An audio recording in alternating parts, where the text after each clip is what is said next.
धन्यवाद प्रभु, धन्यवाद। प्रभु की उपस्थिति हमारे बीच में इस समय है। अपनी आंखें बंद रखें। यीशु हमारे बीच में है।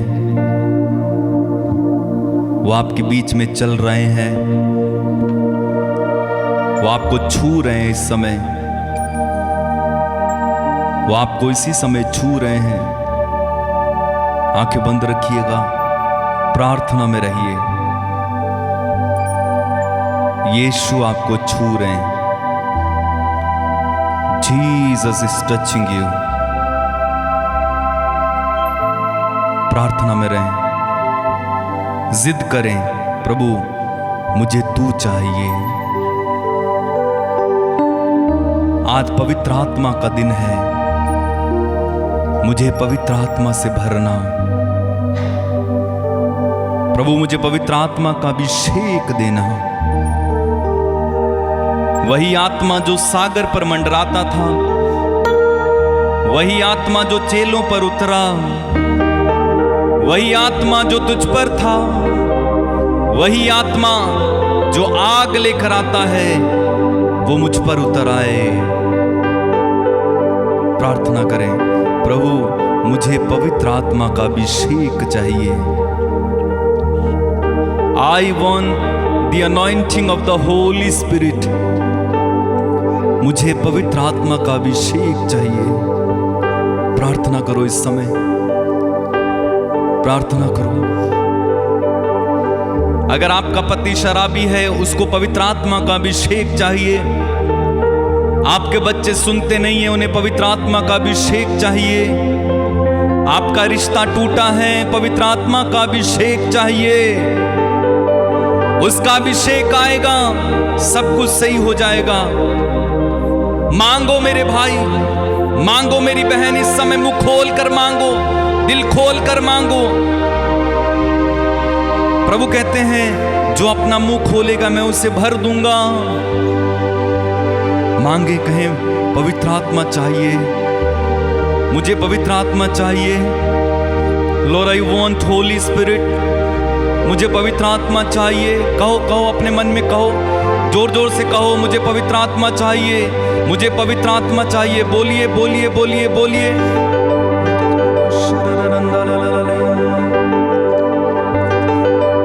मेरा दिल तेरा घर है, इस घर में आत्मा कहे। मेरा दिल तेरा घर है, तेरा घर है, इस घर में इस घर में आत्मा। मेरा दिल तेरा घर है, इस घर में आत्मा गाए। मेरा दिल तेरा घर, तेरा घर है, इस घर में आत्मा। मेरा दिल तेरा घर है, इस घर में आत्मा। तेरा घर, तेरा घर है, इस घर में आत्मा। आंखें बंद रखें। मेरा दिल तेरा घर है, इस घर में आत्मा। मेरा दिल तेरा घर, तेरा घर है, इस घर में आत्मा। तड़पता हूँ मैं तेरे लिए, तड़पता हूँ मैं तेरे लिए। ओ ढूंढता हूँ मैं तुझको सदा। ढूंढता हूँ मैं तुझको सदा। तड़पता हूँ मैं तेरे लिए, तड़पता हूँ मैं तेरे लिए।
तेरा घर है, Thank you, इस Jesus. घर में आत्मा।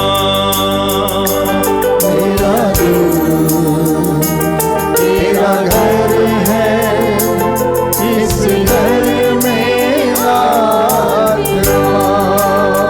मेरा दिल तेरा घर है, इस घर में आत्मा गाए। मेरा तेरा घर है, इस घर में आत्मा। मेरा दिल तेरा घर है,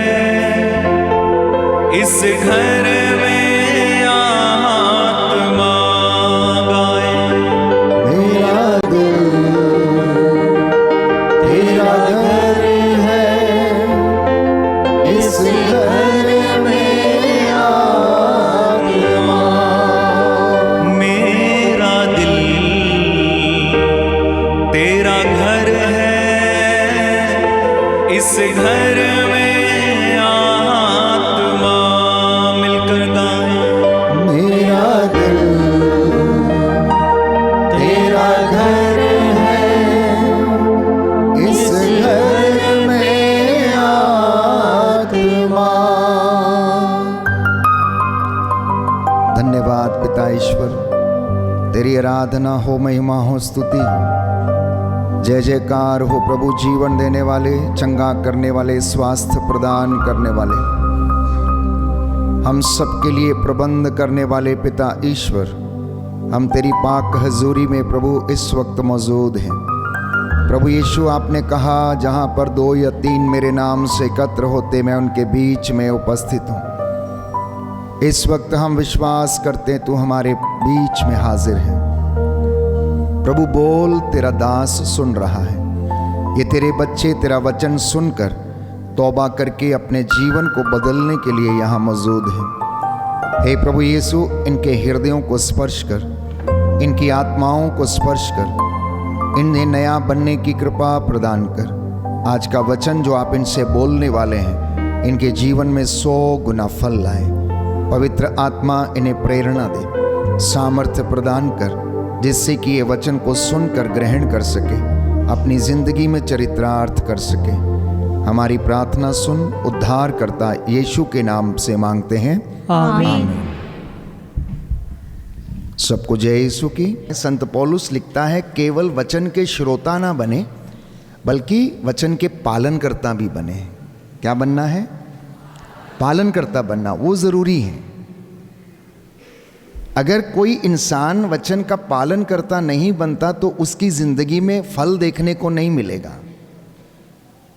मुझे भाई संदीप की एक बहुत बात हमेशा याद रहती है। लोग अपने सिर पर हाथ रखा के पास्टरों के, फादर के, प्रचारकों के, प्रार्थना कर दो, प्रार्थना कर दो, प्रार्थना कर दो। गंजे हो गए लेकिन आशीष नहीं आया अभी तक उनमें। क्यों नहीं आया? क्योंकि उन्होंने अपने जीवन को बदला नहीं है। आशीष किसी दुकान पे नहीं मिलती है कि आप आज चले जाएंगे 2 किलो आशीष दे दो भैया, 4 किलो आशीष दे दो भैया, 10 किलो आशीष दे दो भैया। आशीष प्राप्त करने के लिए मेहनत करना पड़ता है। अनुग्रह प्राप्त करने के लिए प्यारे भाइयों और बहनों, हमें परमेश्वर के सामने गिड़गिड़ाना पड़ता, आत्मत्याग करने पड़ते हैं, उपवास करने पड़ते हैं, प्रार्थना करनी पड़ती, माला जपनी पड़ती है, पवित्रताई का रास्ता अपनाना पड़ता है, धार्मिकता का रास्ता अपनाना पड़ता है, वचन को अपने जीवन में चरितार्थ करना पड़ता है। तब वो अनुग्रह आपके जीवन में आता और ठहरता है। मैं एक उदाहरण आपको देना चाहता हूं। नामान कोढ़ी को जब उसकी दासी ने बताया कि हमारे देश में एक ऐसा महान नबी है, अगर वो आपके लिए प्रार्थना करेगा तो आप स्वस्थ हो जाएंगे, क्यों ना आप जाइए और अपने आप को उसे दिखा कर आइए। नामान कोढ़ी अपने दासों के साथ गया। पहले तो उसने सोचा कि अलीशा मुझसे मिलने के लिए आएगा, मेरा स्वागत करेगा, एलीशा के दासों ने उसे बताया कि नामान आपसे मिलने के लिए आया है। तो एलीशा ने कहा, जाकर उसको कह दो कि यरदन नदी में जाए और 7 बार डुबकी लगाए और वो अच्छा हो जाएगा। नामान कोड़ी गुस्सा हो गया, क्रोध में आ गया और कहने लगा कि क्या इज़राइल में और नदियां नहीं हैं? यरदन को छोड़कर और नदियां नहीं है? इतनी बड़ी बड़ी नदियां हैं, फरात नदी है, नील नदी है। क्या मुझे इस छोटी सी नदी में, यरदन नदी में जाकर 7 बार डुबकी लगानी है तब मैं अच्छा होऊंगा? मैं सोच रहा था कि प्रभु का दास एलीशा मुझसे मिलने के लिए आएगा, स्वागत करेगा, और वो नाराज होने लगता है। नामान के दास उससे कहते हैं, स्वामी आप इतने बड़े बड़े काम करते हैं, प्रभु भक्त ने केवल आपको यरदन नदी में 7 बार डुबकी लगाने के लिए कहा है, तो आप जाकर उसको कर लीजिए। वो उनकी बात मानता है और यरदन नदी में जाता है, प्यारे भाइयों और बहनों। और जब वो स्नान करना शुरू करता है, पहली डुबकी, दूसरी डुबकी, तीसरी डुबकी, चौथी और 5वीं, 6वीं और जैसे ही 7वीं डुबकी लगाता, पवित्र बाइबल कहती उसका शरीर नवजात बच्चे के समान कोमल हो जाता है और उसका कोढ़ दूर हो जाता है। तो जब परमेश्वर हमें ब्लेस करना चाहता है, आशीर्वाद देना चाहता है, तो वो आपसे और मुझसे भी किसी चीज की अपेक्षा करता है कि हम उस काम को करें। हालेलुया। दाहिना हाथ उठाकर बोलेंगे हालेलुया। हालेलुया। यीशु की स्तुति हो, यीशु की स्तुति हो, यीशु को धन्यवाद, यीशु को धन्यवाद, यीशु की आराधना हो, यीशु की आराधना, यीशु की महिमा हो, यीशु की महिमा हो, यीशु को धन्यवाद, यीशु को धन्यवाद। Hallelujah, hallelujah, hallelujah. हालेलुया। तो नामान जब तक यरदन नदी में डुबकी लगाने नहीं गया तब तक वो शुद्ध नहीं हुआ। आज आपसे प्रभु अपने वचन के द्वारा कुछ बातें कहेगा कि आपको क्या करने की आवश्यकता है, आपको क्या करना चाहिए। यदि आप वैसा नहीं करेंगे तो आप भी प्यारे भाइयों और बहनों वहीं के वहीं रह जाएंगे। इसलिए मेहनत करना, उस उत्तम खजाने को खोजने के लिए मेहनत करना, आपकी वो मेहनत प्रभु का आशीर्वाद आपको दिलाएगी। इसलिए आज जब आप घर लौटेंगे यहाँ से,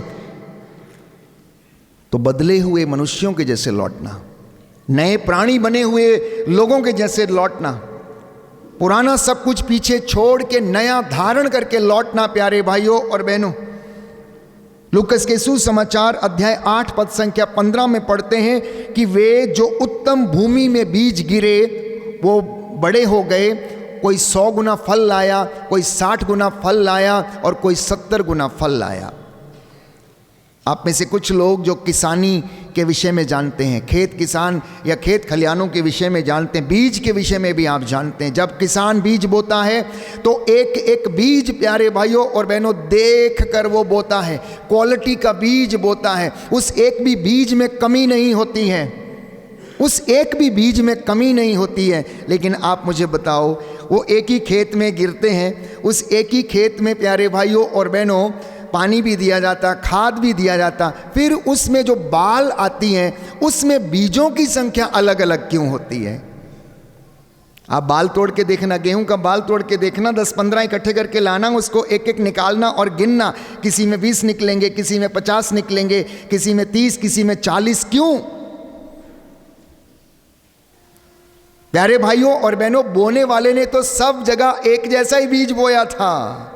बोने वाला कौन है? प्रभु यीशु है। और आज आपके सामने प्रभु का दास यहाँ पर बीज बो रहा है और एक ही बीज यहाँ पर 1000 लोगों के जिंदगी में बोया जा रहा है। उसकी क्वालिटी भी एक है, उसकी गुणवत्ता भी एक है, उसका सामर्थ्य भी वही है, लेकिन वो सब लोगों की जिंदगी में अलग अलग फल उत्पन्न करेगा। जो जैसा रिसीव करेगा वो वैसा उसके जीवन में फल आएगा। जो जितनी भक्ति के साथ आत्मा और हृदय की सच्चाई से उसे ग्रहण करके उस पर काम करेगा, वो वचन, वो बीज उतना फलवंत होगा। इसमें बोने वाले का दोष नहीं है, बोने वाले का दोष नहीं है प्यारे भाई और बहनों। वो तो उत्तम भूमि को तैयार करता और उसमें बीज को बोता है। कुछ बीज जो अच्छी भूमि पर गिरे 100 गुना फल लाए, तो अपनी भूमि को अच्छी तरीके से तैयार करना। हर कन्वेंशन की जो सफलता है, हर आध्यात्मिक सत्संग की जो सफलता है, वो है तैयारी।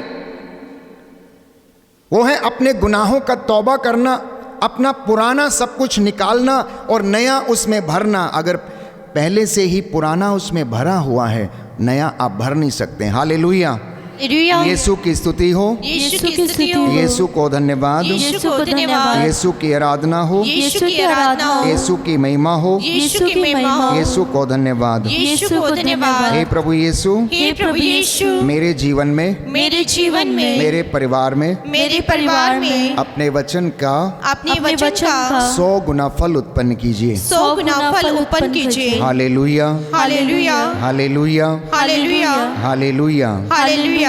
तो इन फलों को उत्पन्न करने के लिए प्यारे भाइयों और बहनों, हमें पवित्र आत्मा के मार्गदर्शन की आवश्यकता है।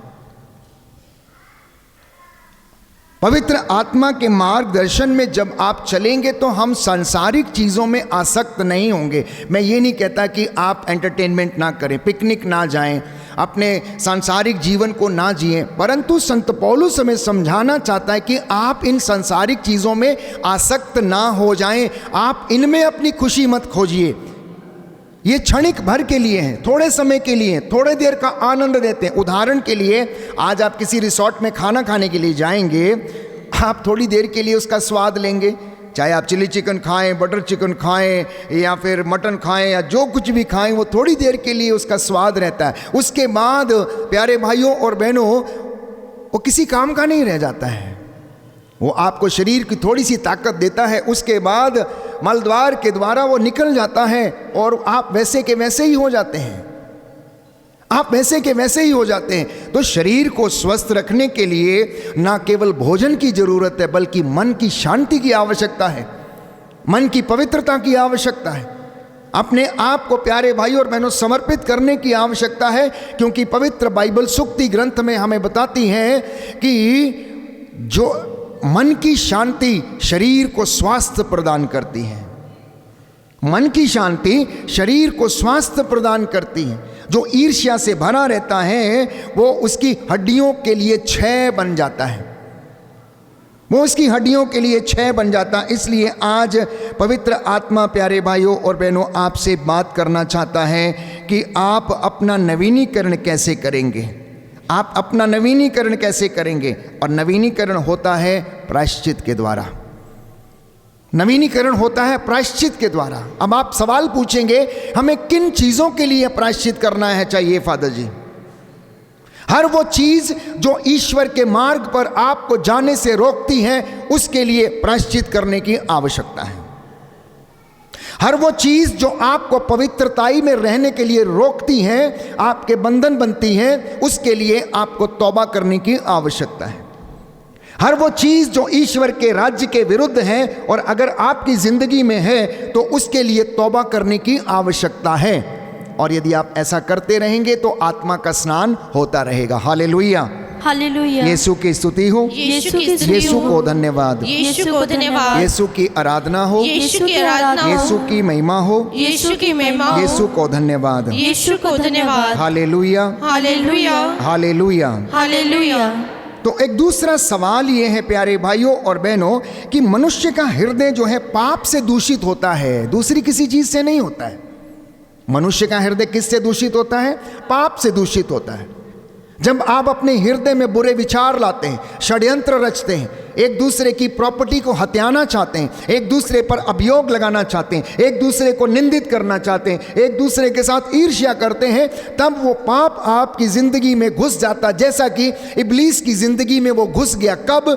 जब स्वर्ग में पहला पाप कमाया गया। वहाँ पर प्यारे भाइयों और बहनों, इब्लीस जो भोर का तारा था, केरूबों पर विराजमान था, स्वर्ग का फरिश्ता था और उसको परमेश्वर ने पूरे स्वर्ग का अधिकार दिया था, चक्कर लगाने का, देखने का, व्यवस्था करने का, वर्शिप करने का। लेकिन एक दिन उसके अंदर घमंड आ गया, ईर्ष्या आ गई और वो कहने लगा, आज के बाद ईश्वर की आराधना मत करो, मेरी आराधना करो, मैं बड़ा हो गया हूं।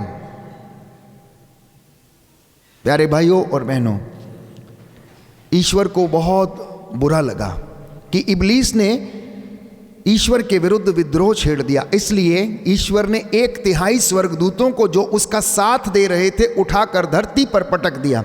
जैसा कि लूकस के सुसमाचार अध्याय 10 पद संख्या 18 में लिखा हुआ, यीशु कहता है कि मैंने शैतान को आसमान से बिजली की तरह गिरते हुए देखा है। इसका मतलब यह है कि यीशु मसीह पिता के मुख में ऑलरेडी शब्द था, यीशु मसीह स्वर्ग में था। यीशु मसीह ने इब्लीस को धरती के ऊपर गिरते हुए देखा। जब वो इस बात को क्लेम करते हैं कि मैंने शैतान को आसमान से बिजली की तरह गिरते हुए देखा है, क्योंकि उसे परमेश्वर ने धरती के ऊपर 1/3 स्वर्गदूतों के साथ पटक दिया था। और जब उसको पटक दिया तो वो धरती के ऊपर विचरने वाले मनुष्यों का नाश करने की कोशिश में लग गया। सबसे पहले उसने आदम और हेवा को बहकाया। उसने हेवा के जरिए आदम को पकड़ा और उसके घराने को नष्ट कर दिया, और पाप प्यारे भाइयों और बहनों उसकी जिंदगी में आ गया और उनके द्वारा मनुष्य जाति में फैल गया, बाइबल कहती है। इतना ही नहीं, पवित्र वचन ये कहता, शैतान की ईर्ष्या के कारण पाप इस दुनिया में आया, सर्वत्र दुनिया में फैल गया, और संत पौलुस लिखता है उस पाप का वेतन मृत्यु है। अब आप कहेंगे फादर जी मैंने तो कोई पाप ही नहीं किया, मैं तो बहुत अच्छा हूं, मैं तो प्रार्थना करता हूं, मैं तो उपवास करता हूं, मैं तो दान देता हूं, मैं तो दान पुण्य करता हूं, दक्षिणा देता हूं, मैं तो चर्च जाता हूं, मैं रोज प्रार्थना करता हूं। प्यारे भाइयों और बहनों, पवित्र बाइबल हमें बताती है, प्रभु का वचन रोमियो के पत्र अध्याय 3 पद संख्या 23 में कहता, सबने पाप किया और सब ईश्वर की महिमा से वंचित हैं। सबने पाप किया और सब ईश्वर की महिमा से वंचित हैं। योहन का पहला पत्र यदि आप खोलेंगे, वहां पर लिखा हुआ, अगर कोई ये कहता है कि हमने पाप नहीं किया तो वो झूठ बोलता है, कहता वो झूठ बोलता है। हालेलुया, यीशु की स्तुति हो, यीशु की स्तुति हो, यीशु को धन्यवाद, यीशु को धन्यवाद, यीशु की आराधना हो, यीशु की आराधना, यीशु की महिमा हो, यीशु की महिमा, यीशु को धन्यवाद, यीशु को धन्यवाद। Hallelujah, hallelujah. हे प्रभु यीशु, हे प्रभु यीशु, अपने वचन के द्वारा, अपने वचन के द्वारा मुझे शुद्ध कीजिए, मुझे शुद्ध मुझे कीजिए, पवित्र कीजिए। मुझे पवित्र कीजिए। Hallelujah, hallelujah, hallelujah. हालेलुया। लिखा है योहन का पहला पत्र अध्याय 2 पद संख्या 4 और उससे आगे, जो कहता है कि मैं उन्हें जानता हूं किंतु उनकी आज्ञाओं का पालन नहीं करता, वो झूठा है और उसमें सच्चाई नहीं है। परंतु जो उनकी आज्ञाओं का पालन करता है उसमें ईश्वर का प्रेम परिपूर्णता तक पहुंचता है। और जो कहता है कि मैं उनमें निवास करता हूं, उसे वैसा ही आचरण करना चाहिए जैसा कि मसीह ने आचरण किया। Hallelujah, hallelujah, hallelujah, hallelujah. Yeshu की स्तुति हो, यीशु की स्तुति हो, यीशु को धन्यवाद, यीशु को धन्यवाद, यीशु की आराधना हो, यीशु की यीशु आराधना की महिमा हो, यीशु की महिमा यीशु हो, को धन्यवाद। यीशु को तो धन्यवाद। अगर कोई ये कहता है मैं उपवास करता हूं, मैं प्रार्थना करता हूं, दान पुण्य करता हूं, मैं संस्कारों को योग्य रीति से ग्रहण करता हूं, तो प्यारे भाइयों और बहनों, प्रभु का वचन ये कहता, संत पौलुस लेता है कि उस मनुष्य को ईसा मसीह के जैसे आचरण भी करना चाहिए। ईसा मसीह के मनोभावों के अनुसार उसे जीवन व्यतीत करना चाहिए। अगला वचन मैं आपके लिए पढ़ना चाहता हूं, योहन का पहला पत्र अध्याय 1 पद संख्या 8 और उससे आगे, यदि हम कहते हैं कि हम निष्पाप हैं तो हम अपने आप को धोखा देते हैं और हम में सत्य नहीं है। यदि हम कहते हैं कि हम निष्पाप हैं तो हम अपने आप को धोखा देते हैं और हम में सत्य नहीं है। और यदि हम अपने पापों को स्वीकार करते हैं तो वो हमारे पाप क्षमा करेगा और हमें हर अधर्म से शुद्ध करेगा, क्योंकि वह विश्वसनीय तथा सत्य प्रतिज्ञ ईश्वर है। Hallelujah, hallelujah. दाहिना हाथ उठाकर वचन दोहराएंगे, हालेलुया। हालेलुया। प्रभु का वचन कहता है, प्रभु का वचन कहता है, यदि हम कहते हैं यदि हम कहते कि हैं हम निष्पाप हैं कि हम निष्पाप हैं तो हम अपने को धोखा देते हैं, तो हम अपने को धोखा देते हैं, हम में सत्य नहीं है। हम में सत्य नहीं है। यदि हम अपने पाप को स्वीकार करते हैं यदि हम अपने पाप को स्वीकार करते हैं तो वो हमारे पाप क्षमा करेगा तो वह हमारे पाप क्षमा करेगा और हमें हर अधर्म से शुद्ध करेगा, कि वह विश्वसनीय क्योंकि वह विश्वसनीय तथा सत्य प्रतिज्ञ है। तथा सत्य प्रतिज्ञ है। Hallelujah, hallelujah, hallelujah. हालेलुया। तो प्रियजनों, मैंने अपने वक्तव्य को शुरू किया कि मैंने कहा कि नया व्यक्ति बन के यहाँ से जाना, नया व्यक्ति बनने के लिए पवित्र आत्मा के सामर्थ्य की आवश्यकता है। नए व्यक्ति बन के जीने के लिए विश्वास में दृढ़ रहने की आवश्यकता है। और जब आप विश्वास में दृढ़ रहने का प्रयास करते हैं तो हमें इस बात को ध्यान रखना है कि क्या मेरा जीवन पवित्र है या नहीं, क्या मैं प्रभु की इच्छा के अनुसार जी पाता हूं या नहीं। क्योंकि हम संसार में रहते हैं तो ये संसार पाप से, शोषण से, हत्या से, धोखे से, झूठ से, फरेब से भरा हुआ है। चारों तरफ प्यारे भाइयों और बहनों संसार का नायक इब्लीस लोगों को बहकाने के चक्कर में पड़ा रहता है, फाड़ खाने के चक्कर में पड़ा रहता। इसलिए संत पौलुस कहता आप सावधान रहें, पाप से दूर रहें, बचे रहें और अपने आप को प्रभु की इच्छा के अनुसार समर्पित करके प्रार्थना करते रहें। क्योंकि आप लोगों के विषय में ईश्वर की इच्छा ये है कि आप पवित्रताई का जीवन व्यतीत करें। बोलिए आमेन। आमेन। दाहिना हाथ उठाकर मेरे पीछे दोहराइए, hallelujah, hallelujah, hallelujah, hallelujah, hallelujah. Hallelujah. हे प्रभु यीशु, हे प्रभु यीशु, मैं वादा करता हूँ मैं वादा करता हूँ पवित्रता का जीवन जीऊंगा, पवित्रता का जीवन जीऊंगा, प्रायश्चित का जीवन जीऊंगा। प्रायश्चित का जीवन जीऊंगा। Hallelujah, hallelujah, hallelujah. हालेलुया। तो प्रियजनों, जब हम अपने पापों को स्वीकार करते हैं, पवित्रता के लिए मेहनत करते हैं तो परमेश्वर हमें क्षमा करता है। मेरे कई वक्तव्यों में मैंने समझाने का प्रयास किया कि पाप इंसान के जीवन की एक कमजोर कड़ी है। आपने जंजीर देखी है, लोहे की जंजीर देखी है, उसकी कड़ियां देखी हैं, उसकी एक भी अगर कड़ी कमजोर होगी तो वो प्यारे भाइयों और बहनों वेट को सहन नहीं कर पाती है। वो कड़ी अगर जरा सी भी कमजोर होगी, खुली होगी, तो वहां से वो जो चीज उसके साथ लटकाई गई है वो गिर जाएगी। तो इसका विशेष रूप से ध्यान रखना है कि कौन सा पाप आपकी जिंदगी को खाए जा रहा है, कौन सी ऐसी बात जो आपकी जिंदगी में, जो आपके जीवन की कमजोर कड़ी है और शैतान उस कमजोर कड़ी को देखता रहता। उदाहरण के लिए, अगर किसी को झूठ बोलने की आदत है तो वो उसके जीवन की कमजोर कड़ी है। अगर किसी को निंदा करने की आदत है तो ये उसके जीवन की कमजोर कड़ी है। अगर किसी को धोखा देने की आदत है तो ये उसकी जिंदगी की कमजोर कड़ी है। अगर किसी को दूसरों के प्रति वासना से भरपूर होकर आकर्षित होने की आदत है तो ये उसके जीवन की कमजोर कड़ी है। अगर किसी को अश्लीलता की आंखों में अश्लीलता को देखने की आदत है तो ये उसके जीवन की कमजोर कड़ी है। इस प्रकार से बहुत सी ऐसी चीजें हो सकती हैं। नशा हो सकता है, मोबाइल का एडिक्शन होता है, यहाँ तक कि ज़्यादा मोबाइल के ऊपर अन्य चीज़ों को देखना, उसमें आसक्त हो जाना, ये भी उसके जीवन की कमजोर कड़ी है और उसकी उन्नति में बाधा बनती है।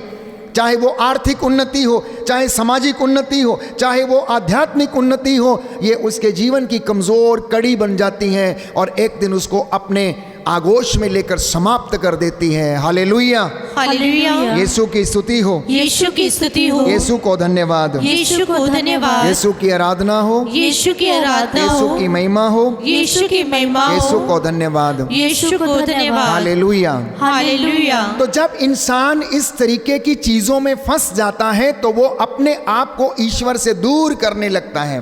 पवित्र बाइबल यशाया नबी के ग्रंथ अध्याय 59 पद संख्या 2 में कहती है कि तुम्हारे अधर्म ने तुमको परमेश्वर से दूर किया।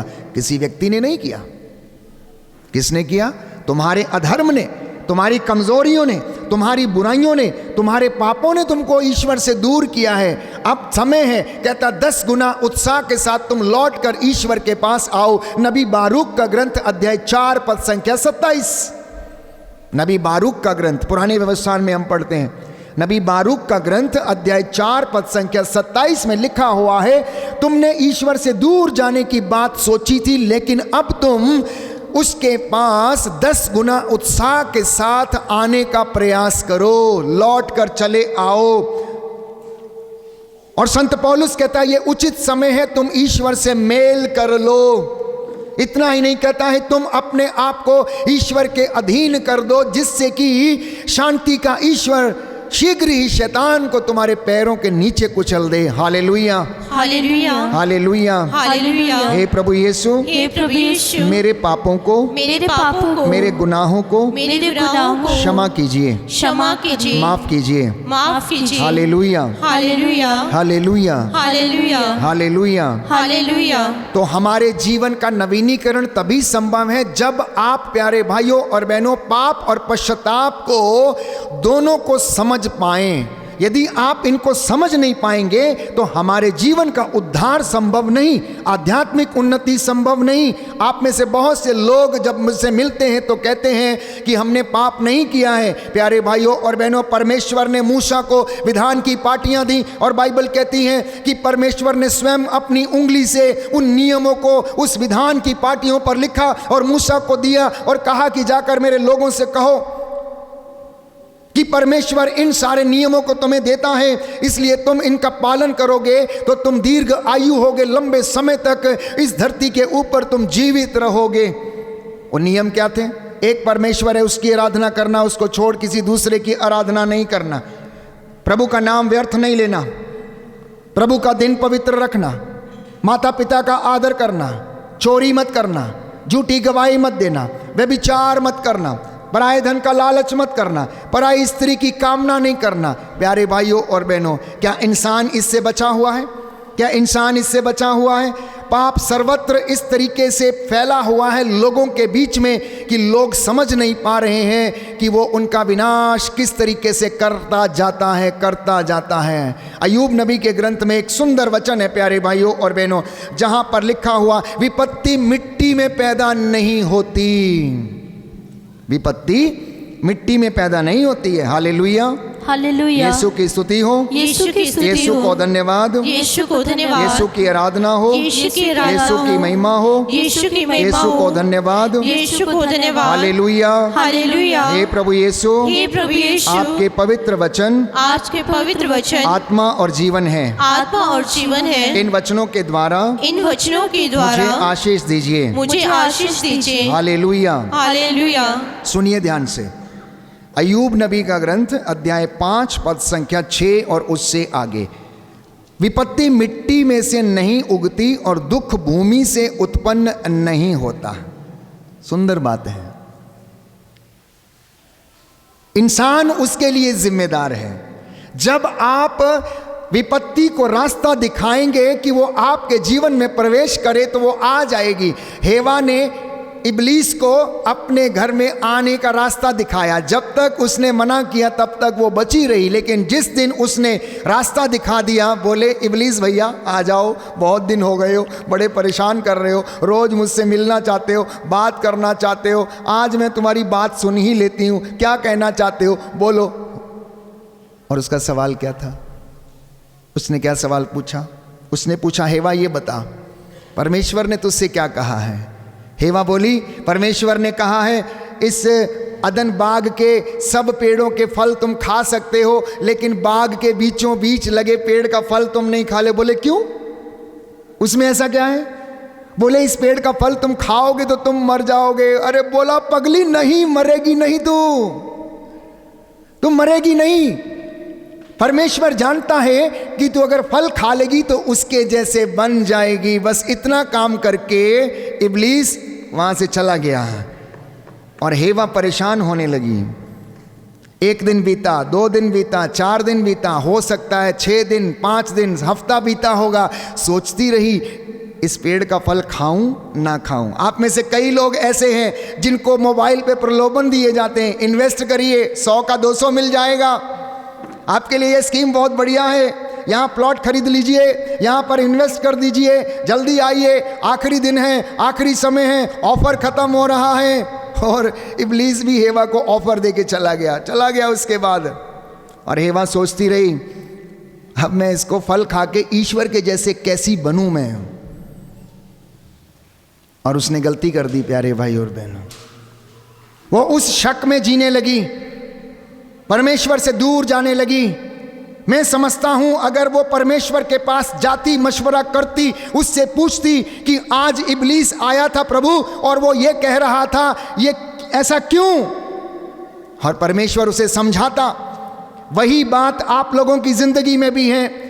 जब आपको कोई प्रलोभन दे, जब आपका जीवन पाप की ओर बढ़े, बुराई की ओर बढ़े, तो बैठ के परमेश्वर से पूछना, प्रभु की संगति में आके बैठना, परम प्रसाद के सामने आके बैठना, वचन को खोल के पढ़ना कि प्रभु जो मैं करने जा रहा हूं क्या ये मेरे लिए उचित है। बाइबल कहती है जो जल्दी धनी बनना चाहता है उसे दंड दिया जाएगा। वो जल्दी सब कुछ अपना समाप्त कर लेता है। हेवा ने सोचा मैं धनी बन जाऊंगी बहुत जल्दी। प्रभु से चोरी चोरी जाके फल खा लिया, उसको तोड़ के। मालिक का बगीचा उसके बिना पूछे उसको तोड़ के फल खा लिया। और नतीजा क्या हुआ? हेवा तूने क्या किया? नहीं बोली, सांप आया था उसने बहका दिया। अच्छा, सांप ने बहका दिया, क्या तू समझदार नहीं थी? अब देख तूने ऐसा किया, मैं तेरे प्रसव की पीड़ा को बढ़ाऊंगा, मैं तेरे प्रसव की पीड़ा को बढ़ाऊंगा। कहता आदम ये तूने क्या किया? नहीं बोले, जिस औरत को तूने मेरे साथ रखा है उसने मुझे फल खाने को दिया और मैंने खा लिया। प्यारे भाइयों और बहनों, और परमेश्वर उन तीनों लोगों को दंड देता है। तो जिंदगी भर पेट के बल चलेगा, जिंदगी भर मिट्टी खाएगा, तू इंसान की एड़ी काटेगा और स्त्री का वंश तेरे सिर को कुचलेगा। आदम से उसने कहा तू जिंदगी भर मिट्टी खोदेगा, बोलता है। इसलिए आप दिन रात मेहनत करते, पसीना बहाते, 12-12 घंटे जॉब करते हैं, तब जाके आपको रोटी मिलती है। आप जॉब ना करिए, काम ना करिए, रोटी नहीं देगा कोई भी आपको। प्यारे भाइयों और बहनों, ये ईश्वर का दंड समझिए या आशीर्वाद समझिए। अब जब आपको ऐसी मेहनत करके आपको फिर से उस अनुग्रह को प्राप्त करने की आवश्यकता, इसलिए इंसान के 60, 70, 80 बरस जो हैं ये प्रायश्चित में गुजर जाते हैं, ईमानदारी से, पवित्रता से जीवन को व्यतीत करने में गुजरते हैं, क्योंकि फिर से उस महिमा को प्राप्त करना है। And that is the reason you and me are listening to the word of God, so that we can refine ourselves spiritually, we can renew ourselves spiritually. इसलिए साधनाओं का आयोजन किया जाता है, सम्मेलनों का आयोजन किया जाता है, नवीनीकरण, कैरिस्मेटिक रिन्यूअल्स का प्रायोजन किया जाता है, ताकि आप अपनी आत्माओं को पवित्र बना सकें। बोलो आमेन, हालेलुया, हालेलुया। यीशु की स्तुति हो, यीशु की स्तुति यीशु हो, को धन्यवाद, यीशु को यीशु धन्यवाद, की आराधना हो, यीशु की आराधना हो, यीशु की महिमा हो, यीशु की महिमा हो, यीशु को धन्यवाद, यीशु को धन्यवाद, हालेलुया। हालेलुया। तो मैंने कहा पाप मनुष्य के जीवन की कमजोर कड़ी बना हुआ है और शैतान उसको देखता रहता है। इसलिए मैंने अपने वक्तव्य में कई बार आपको समझाने का प्रयास भी किया कि हमारे जीवन को मुख्य रूप से दो लोग देखते हैं जब हम एकांत में होते हैं। एकांत में कब? जब आप अपना कमरा बंद करके बैठें, जब आप अपने दफ्तर में बैठें, जब आप अपने मोबाइल पर बैठे हुए हैं, केवल दो व्यक्ति आपका मन जानते हैं, आपको देखते हैं, उनमें से एक ईश्वर है और दूसरा इब्लीस है। शैतान आपको भटकाना चाहता है, एक एक वचन आपसे चुराना चाहता है, एक एक वचन आपसे चुराना चाहता है कि ये कहीं सुन ना ले ये वचन और इसका जीवन ना बदल जाए, नहीं तो मैं तो एक वोट मेरा कम हो जाएगा, बोलेगा, एक वोट मेरा कम हो जाएगा, बोला, अगर ये चला गया या चली गई तो इसको इधर ही पकड़ के रखना है, बोले, इसको थोड़ा थोड़ा खिलाते जाओ, मेरे साथ रहेगा, मेरे साथ रहेगी, गलत संबंधों में रखूँगा, गुटखा खैनी पान तम्बाकू मसाले में नशे में रखूँगा मैं इसको, और अन्यत्र कहीं संबंध बना के इसको जोड़े रखूँगा और इसका मैं घर तबाह करते जाऊँगा, इसको बच्चों से भी अलग करूँगा, पत्नी से भी अलग करूँगा, पत्नी को पति का सुख नहीं देने दूँगा, बस इनके बीच में ऐसा मैं ये उसकी चाल है। इसलिए संत पौलुस कहता है हम शैतान की चालों को अच्छी तरह समझते हैं, इसलिए हम फंदे में नहीं पड़ना चाहते। आप मसीह हैं, आप विश्वासी हैं, वचन पढ़ेंगे तो आप भी शैतान की चालों को अच्छी तरह समझेंगे। प्यारे भाइयों और बहनों, वचन पढ़ेंगे नहीं, सुनेंगे नहीं, तो आपको भी पता नहीं चलेगा एक एक वोट कमाने के लिए वो कितनी मेहनत करता है। एक एक वोट कमाने के लिए शैतान कितनी मेहनत करता है अपने पास रखने के लिए, जोड़ने के लिए लोगों को। आज प्यारे भाइयों और बहनों, आधुनिक युग में उसने नौजवान पीढ़ी को, बच्चों को एडिक्ट बना दिया है, एडिक्ट बना दिया है। उस जमाने में उसने वो एप्पल, जो सेब बाइबल हमें बताती है कि अदन वाटिका में खाया, उस समय वो गोल था और उसके द्वारा पाप कराया। आज वो इस 8 इंच के मोबाइल एप्पल से प्यारे भाइयों और बहनों पाप कराने में तुला हुआ। किसके पास नहीं? सबके पास है, सबके पास है। और दिखाता है, बेटा देखो, वाह ऐसी फोटो लगाओ, AI ऐप का इस्तेमाल करो। काली हो, हाँ अच्छा गोरी हो जाओगी, बिल्कुल बढ़िया। अच्छा मोटी हो, अरे मैं तुमको छरहरा बना के बिल्कुल ऐसा पेश करूँगा, टेंशन मत लो तुम। हाँ अच्छा ये वाला स्कीम आया है, पति महोदय देखिए ये स्कीम आया है, चलिए हम इसमें इन्वेस्ट कर लेते हैं, थोड़ा मिल जाएगा। पता लगा है 3 महीने के बाद उस बैंक का एड्रेस ही नहीं मिलता है, उस आदमी का फ़ोन नंबर ही नहीं मिलता है जिसने वहाँ पर ऐड दे रखा है। सावधान हो जाइएगा आप लोग, आभासी दुनिया में रहना छोड़ दीजिएगा, वास्तविकता में रहिएगा, मेहनत करिएगा।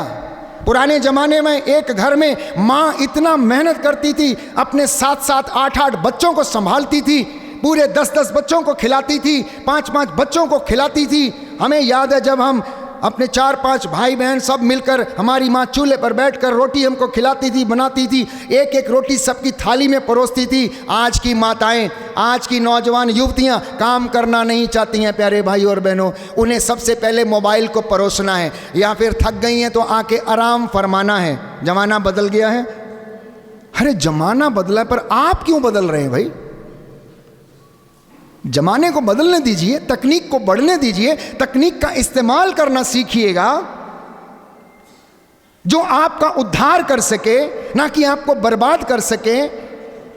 मैंने कई मर्तबा कहा, बच्चों को जो गंदी आदतें लगती हैं कई बार वो अपने मम्मी पापा से सीखते हैं, अपनी माँ से सीखते हैं।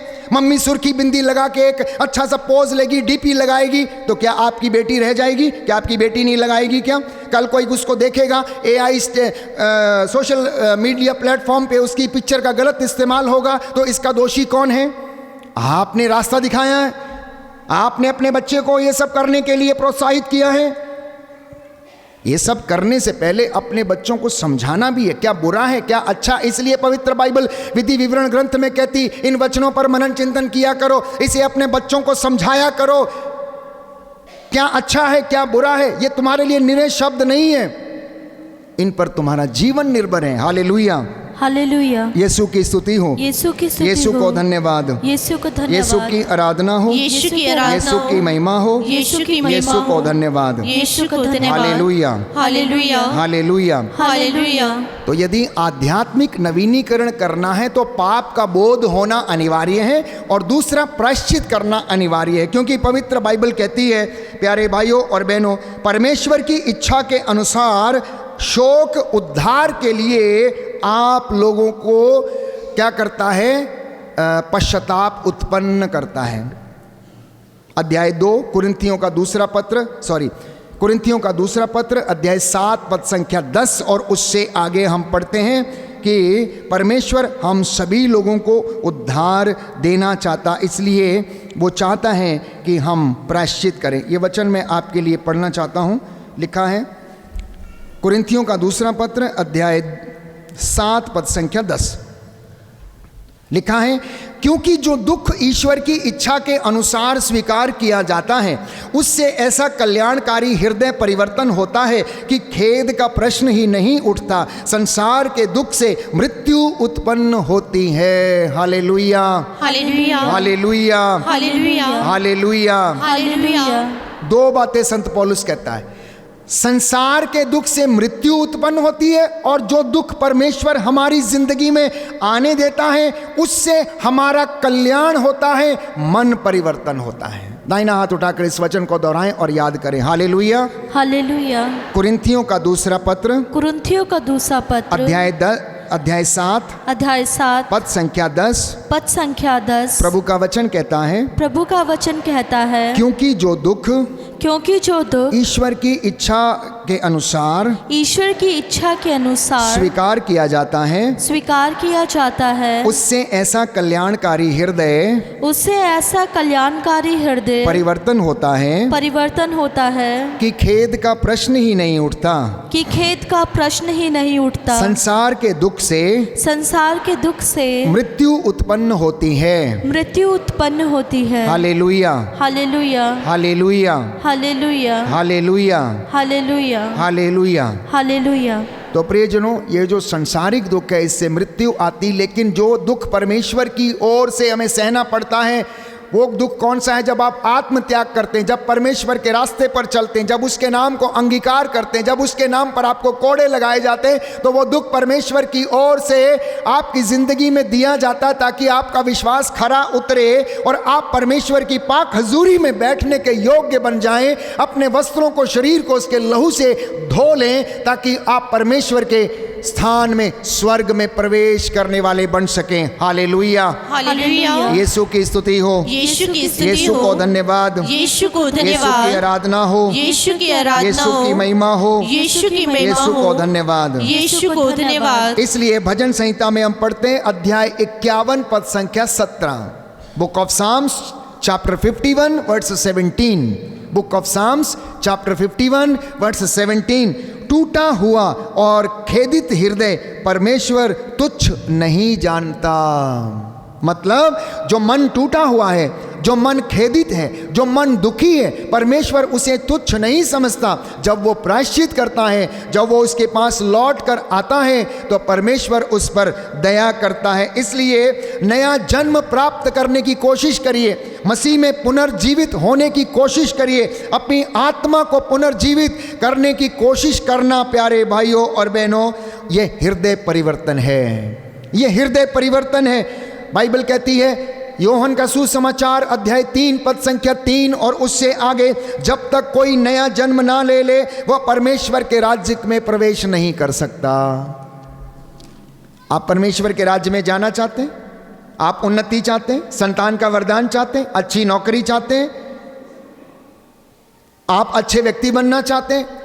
प्यारे भाइयों और बहनों, थोड़ा समय जरूर लगेगा, लेकिन परमेश्वर आपको देगा जरूर। और जब ये समय लगता है तो परमेश्वर आपके मनोभावों को टेस्ट करता है, आपके आचरण को देखता है, आप उससे प्रेम करते हैं या नहीं उसको देखता है, आपकी ईमानदारी को देखता है, आपकी वफादारी को देखता है और आपकी योग्यता को देखता है, जिससे कि वो आपको एक अमूल्य निधि प्रदान कर सके। बोलो आमीन, आमीन, hallelujah, hallelujah, hallelujah, hallelujah. Yeshu की स्तुति हो, यीशु की स्तुति यीशु को हो, धन्यवाद, यीशु को यीशु की धन्यवाद, आराधना हो, यीशु की आराधना यीशु हो, की महिमा हो, यीशु की महिमा यीशु हो, को धन्यवाद, यीशु को धन्यवाद। Hallelujah, hallelujah, hallelujah. Hallelujah.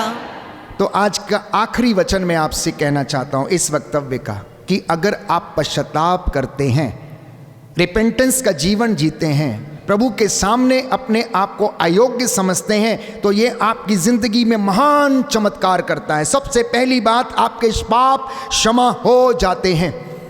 Yohan का पहला पत्र अध्याय 1 पद संख्या 9, यदि हम अपने पापों को स्वीकार करते हैं तो वो हमारे पापों को क्षमा कर देता है और हमारे सब अधर्म से हमें शुद्ध करता है। ये पहली बात। दूसरी बात जो होती है हमारी जिंदगी में, हमारा हृदय नया बनता है और उसमें आत्मा आकर निवास करती है। जैसा कि परमेश्वर का वचन संत पौलुस हमें कुरिन्थियों को लिखते हुए लिखता है कि क्या तुम नहीं जानते कि तुम्हारा शरीर पवित्र आत्मा का मंदिर है, जो इसे नष्ट करेगा मैं उसे नष्ट करूंगा। तो दूसरी बात यह है प्यारे भाइयों और बहनों, कि हमें नई आत्मा और नया हृदय प्रभु प्रदान करता यदि कोई व्यक्ति प्रायश्चित करता है। जैसा कि एजेकियल नबी के ग्रंथ अध्याय 36 पद संख्या 26 में लिखा हुआ है, मैं तुम्हें नया हृदय प्रदान करूंगा और तुम में नई आत्मा, अपनी आत्मा को रखूंगा और तुम में जीवन आ जाएगा, आंतरिक चंगाई आपको मिलने लगती है। तीसरी बात प्यारे भाइयों और बहनों, हमारा मेल परमेश्वर से हो जाता है।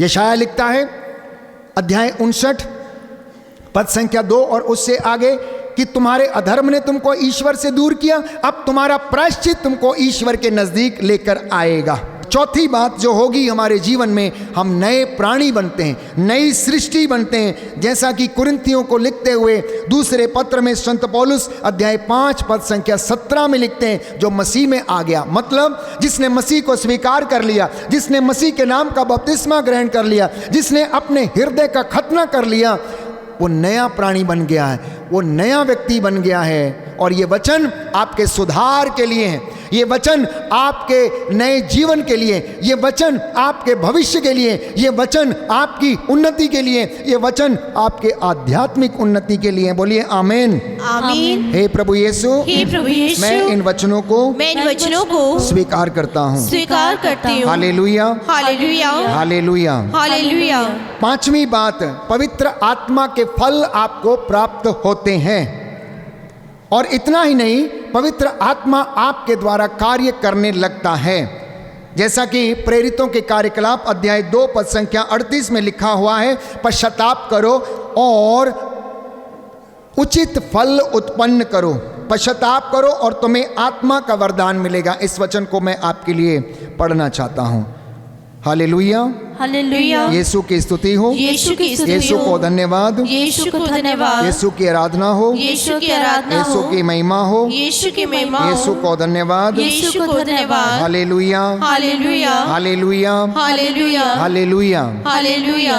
लिखा है प्रेरितों का कार्यकलाप अध्याय 2 पद संख्या 38 और उससे आगे, पेतरुस ने उन्हें यह उत्तर दिया, आप लोग पश्चाताप करें, आप लोगों में प्रत्येक अपने अपने पापों की क्षमा के लिए ईसा के नाम पर बपतिस्मा ग्रहण करे। इस प्रकार आप पवित्र आत्मा का वरदान प्राप्त करेंगे। बहुत से लोग पवित्र आत्मा के वरदानों की अभिलाषा करते लेकिन मिलते नहीं है। आके घंटों यहाँ पर वर्शिप करते हैं, लेकिन परमेश्वर का वचन कुछ और कह रहा है। आप लोग पश्चाताप करें कहता है, तब आपको पवित्र आत्मा का फल और उसका वरदान दिया जाएगा। खाली बैठकर घंटों मध्यस्थता करना वो आपको सहायता करेगा, लेकिन पश्चाताप करना आपको आत्मा के फल और वरदान दिलाएगा। जैसा कि लिखा है, इस प्रकार आप पवित्र आत्मा का वरदान प्राप्त करेंगे। कैसे? जान लीजिए।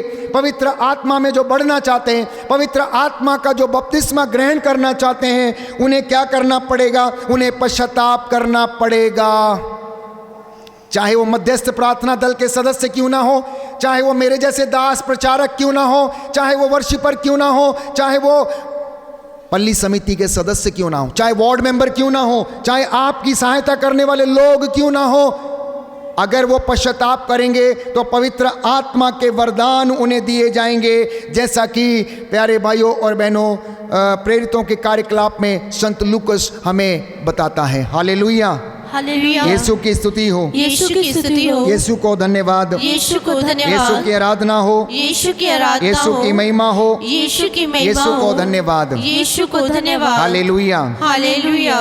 तो पश्चाताप करने से प्यारे भाइयों और बहनों जीवन में अच्छे फल उत्पन्न होते हैं। पश्चाताप करने से शांति, प्रेम और आनंद की अनुभूति होती है।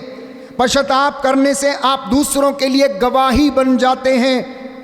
पश्चाताप करने से आपके अंदर अनंत जीवन की आशा जो है फिर से वो बढ़ने लगती हैं, वो बढ़ने लगती हैं और परमेश्वर आपको ब्लेस करता है। बोलिए आमीन, आमीन। इसलिए आज से अपने परिवार में प्यारे भाइयों और बहनों इस पश्चाताप का उचित फल उत्पन्न करना शुरू कर दीजिए। मैंने कई मर्तबा कहा, अगर कोई पुरोहित पश्चाताप करता है, उदाहरण के लिए कलीसिया का पल्ली पुरोहित यदि वेदी के सामने घुटना टेककर हाथों को उठाकर अपनी प्रभु की प्रजा के लिए दया की भीख मांगता है, प्रायश्चित करता है, तो ये घटना कलीसिया के लिए एक मुख्य घटना बन जाती है। इंग्लिश में इसे सुंदर तरीके से कहा गया है, confession of A priest. Confession of a priest becomes an important event in the life of the church. एक पुरोहित का सच्चा पाप स्वीकार प्रभु की कलीसिया के लिए, विश्वासियों के लिए एक मुख्य घटना बन जाता है। जैसा कि प्यारे भाइयों और बहनों परमेश्वर का वचन योएल नबी के ग्रंथ में लिखता है, परमेश्वर यह कहता है, ऐ याजकों, मैं तुम्हें आदेश देता हूं, मैं चाहता हूं कि तुम वेदी के सामने घुटना टेको, मेरी प्रजा के लिए जो भटकी हुई है तुम प्रायश्चित करो। इतना ही नहीं, यशायाह लिखता है, मेरी प्रजा को इनके पापों के विषय में पढ़कर सुनाओ, इनके अपराधों के विषय में पढ़कर सुनाओ, क्योंकि ये वचन के ज्ञान के अभाव में भटकी हुई है, अपने अपने रास्ते पर चली हुई है। तो अगर एक पुरोहित का सच्चा पाप स्वीकार कलीसिया के लिए मुख्य इवेंट बन जाता है, तो उसी तरीके से मम्मी पापा का पाप स्वीकार ग्रहण करना, मम्मी पापा का प्रायश्चित करना, मम्मी पापा का सॉरी बोलना उसके परिवार के लिए भी एक मुख्य इवेंट बन जाता है प्यारे भाई और बहनों, और वो उसके बच्चों के लिए आशीर्वाद लेकर आता है। आप मत सोचिए कि ये कोई कन्फेशन एक थोड़ी छोटी मोटी चीज़ है, नहीं प्यारे भाई और बहनों।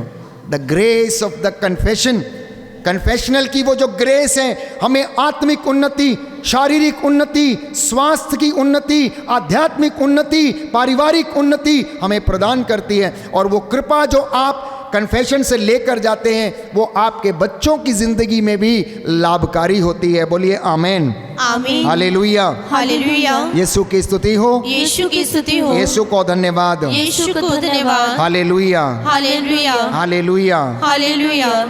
तो अंत में पारिवारिक नवीनीकरण कैसे करना है, अपना नवीनीकरण कैसे करना है, मैं चंद बातें कह के मैं समाप्त करता हूं। नियमित रूप से प्रार्थना करना सीख जाइए, पहली बात, पहला नियम है परिवार को नया बनाने के लिए। दूसरा, पवित्र वचन को अपनी दिनचर्या में शामिल करें। सुबह शाम कम से कम एक पैराग्राफ वचन का आप अवश्य पढ़ें घर में और उसको डिक्लेयर करें, यीशु का वचन आप डिक्लेयर करें। तीसरा, एक दूसरे को क्षमा करना सीखें।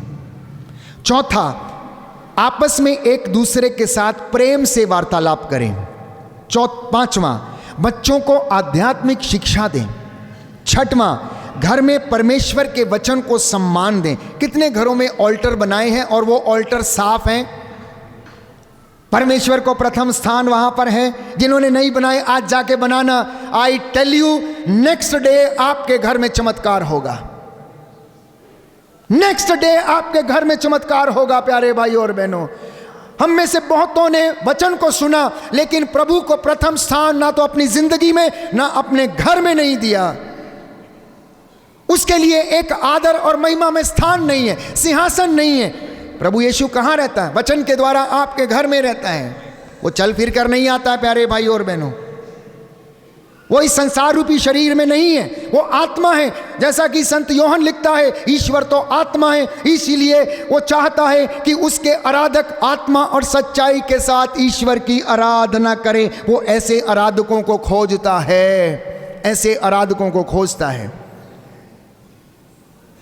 कल मैं अनायास ही अपना मोबाइल देख रहा था, उसमें एक वक्तव्य था और मैंने उसको 15 मिनट के लिए सुना कि परमेश्वर कौन से गानों को पसंद करता है, कौन सी वर्शिप को पसंद करता है और कौन सी वर्शिप को पसंद नहीं करता है। आजकल आप देख रहे हैं हल्ला गुल्ला, शोर शराबा और दुनिया भर की चीज़ें।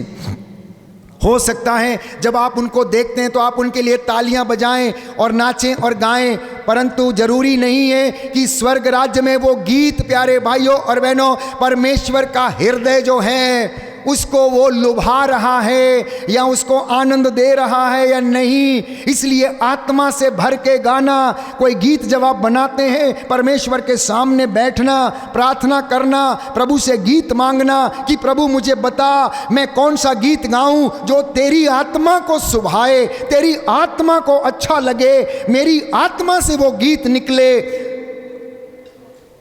और फादर अशोक अपने मन से नहीं कह रहा, संत पौलुस अध्याय 8 रोमियो को लिखते हुए कहता है, आत्मा हृदय की था लेता है, आत्मा हृदय के भावों को जानता है, आत्मा अस्पष्ट बातों को जानता है। जब वो कुछ कहता है, जब वो रोता है, परमेश्वर उसको समझ जाता है कि आत्मा रो रहा है, आत्मा रो रहा है, प्रार्थना कर रहा है। तो इसलिए परमेश्वर को सबसे पहले प्रथम स्थान देना। गीत भजन गाया करिए प्यारे भाइयों और बहनों।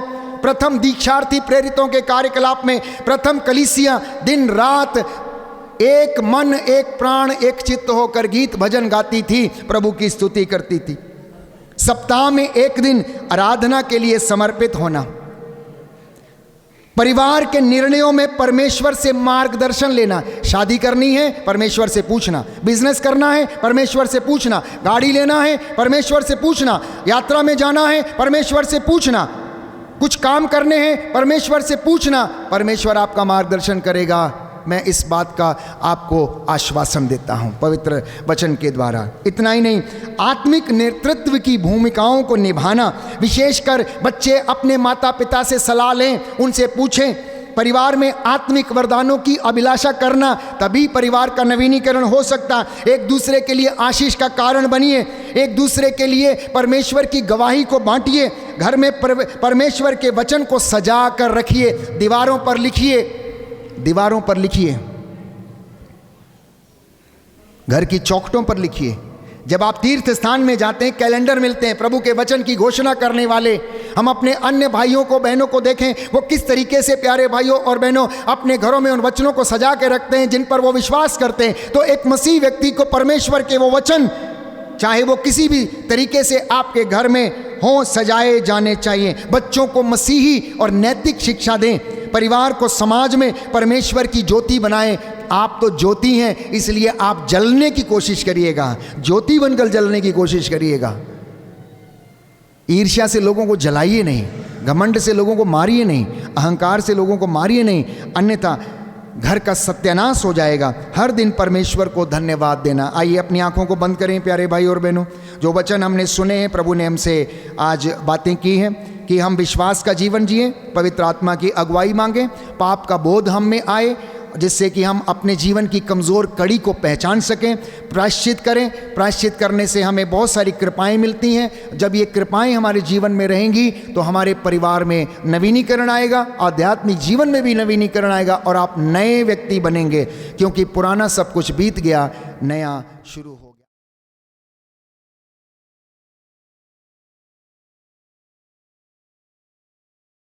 यीशु तेरी आराधना सारे बंधनों को तोड़ देती है। दुखी और बीमार जो भी यीशु पास आएंगे, दुखी और बीमार जो भी यीशु पास आएंगे, सारे सुख जिंदगी के यीशु से वो पाएंगे, सारे सुख जिंदगी के यीशु से वो पाएंगे। ओ दुखी और बीमार जो भी यीशु पास आएंगे, दुखी और बीमार जो भी यीशु पास आएंगे, सारे सुख जिंदगी के यीशु से वो पाएंगे, सारे सुख जिंदगी के यीशु से वो पाएंगे। यीशु तेरी आराधना, यीशु तेरी आराधना, यीशु तेरी आराधना,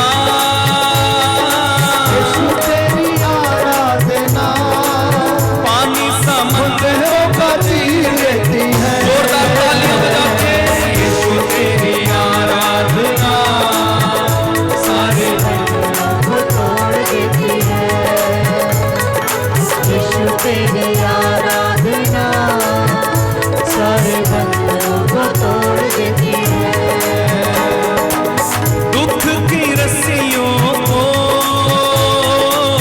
दुख की रस्सियों को एक पल में वो तोड़ देती है।